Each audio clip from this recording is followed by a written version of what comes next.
Thank you, Deputy Speaker. I'm just picking up where I finished before question time.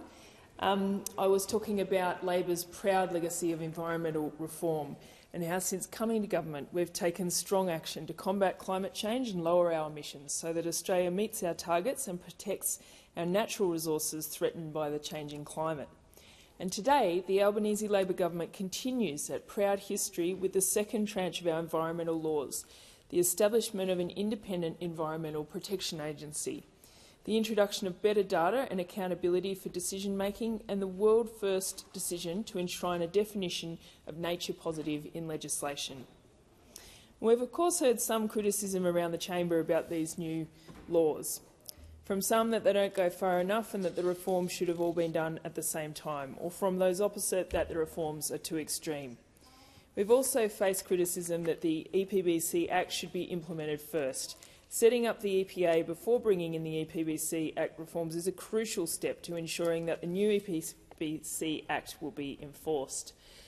And as I've said, this is something that personally I'm very committed to advocacy on strengthening our environmental laws, as this is a critical part of our entire approach to protecting nature and the way we approach climate change. And this is something that my constituents are very engaged with, and something that I am confident that we will be doing, that our minister is deeply committed to, and that is something that needs to be done properly, because we are talking about around 1,000 pages of legislation in the current Act, and so consultation is continuing on around that.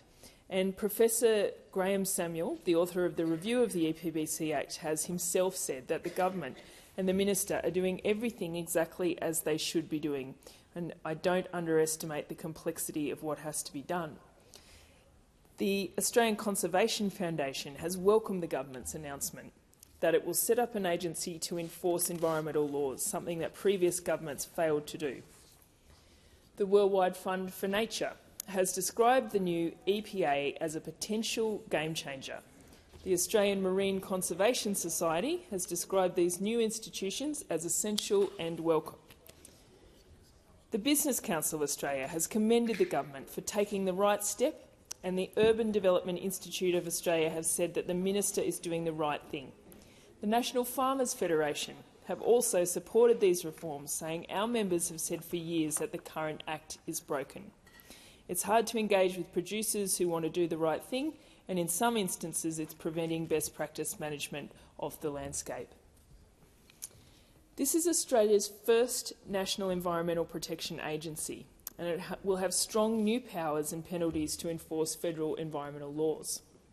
The EPA is an important part of delivering the government's nature positive plan, and it's ensuring that the framework behind setting up the EPA is on its way, so it's ready to administer the new environmental laws.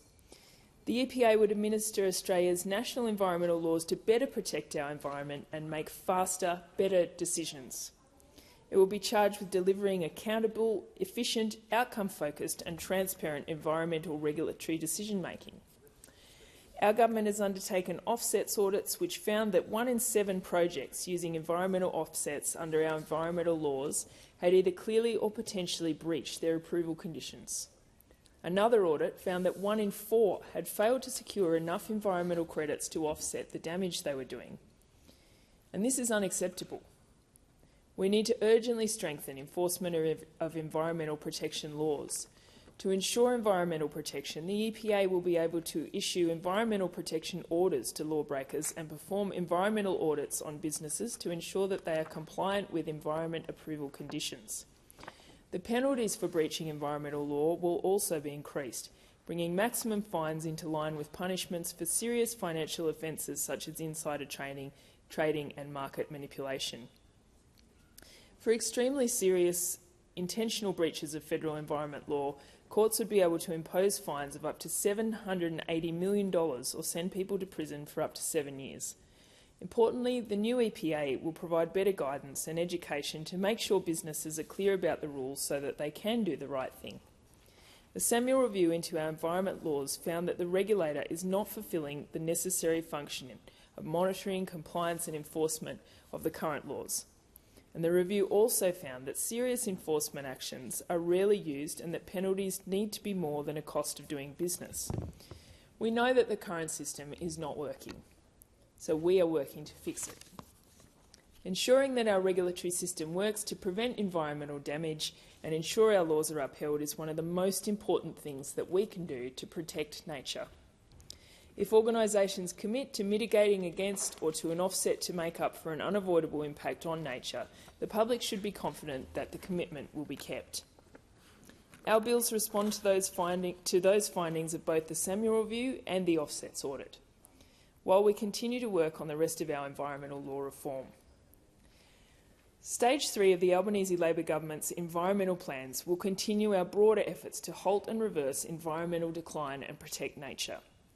The EPA will deliver proportionate and effective risk-based compliance and enforcement actions using high-quality data and information.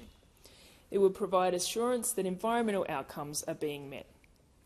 Most businesses are doing the right thing, we know that. But when penalties for breaking the law are too low and the risk of being caught is negligible, some companies or individuals regard breaking the law as an acceptable cost of doing business. And that's why we are increasing the penalties too. The EPA will play an important role in the full delivery of the Nature Positive Plan and beyond, and ensure that the Minister and Government of the day have advice on how to continue to strengthen Australia's environmental laws. These bills also establish Environment Information Australia. The EIA will have an independent position with a legislative mandate to provide environmental data and information to the EPA, the Minister and the public. This independent position will allow the agency to transparently report on trends in the environment. This will support actions and decisions to halt and reverse the decline and in turn protect and restore nature. The EIA will be working in collaboration with Australia's experts, scientists and First Nations peoples to collect information and produce consistent tracking of the state of Australia's environment. Deputy Speaker, we all know that a nature-positive Australia is good for the economy, livelihoods and well-being. But to achieve a nature-positive Australia, we must have good quality and useful environmental information. The EIA that we are establishing through this legislation will provide that for Australians and ensure that we are nature-positive well into the future. The information collected by the EIA will inform investment, policy and regulatory decisions by government, the private sector, community groups, academics and scientists and philanthropic groups. We know that national environment information and data is fragmented, its quality uncertain and what is available is not readily accessible and usable. To ensure that our environment remains protected, that our unique plants and animals continue to thrive in their environments, we must have consistent and reliable information and resources for businesses. When project proponents are more easily able to select sites which minimise impacts on nature, projects can be approved more easily and completed more quickly. Legislating for independent, consistent and authoritative environmental reporting will mean that no Australian government can hide the truth about the state of our environment, like the previous government did. This will stop the decade of environmental crime that we saw under the previous government from ever happening again. The fact that the Leader of the Opposition wants to weaken environmental laws, including giving Clive Palmer's coal mine on the doorstep of the Great Barrier Reef the green light. It's important to note that the Minister for the Environment has blocked this coal mine because Labor cares about the environment. This bill also provides more transparency of the critical information and data that underpins regulatory decision-making. This agency was a key recommendation of the Samuel Review and delivers on our promise at the last election to provide consistent and reliable information on the state of the environment across the country. And the bill also defines, for the first time, the term nature positive and introduces a requirement to report on Australia's national progress towards that outcome. This will be the first time that any country has defined nature positive in legislation and put in place national reporting against this objective. In short, nature positive means improving our ecosystems, including the species that rely on them and form part of an ecosystem. Creating a nature positive Australia means that across Australia, Nature is repairing and regenerating rather than continuing to decline. Requiring reports to be prepared and published online every 2 years instead of every 5 years will allow us to get on the front foot and better apply and track protections where they are most needed. Australia's environment is a national asset and responsibility, and this is why the State of the Environment reports include a new requirement to report on the progress of the government's national environmental goals. This bill makes it a requirement for the government to commit publicly to national environmental goals, and I'm looking forward to working with the Minister to make our environmental laws fit for purpose. This is an incredibly significant bill and an incredibly ambitious plan that we have to protect our environment, and I commend this bill to the House.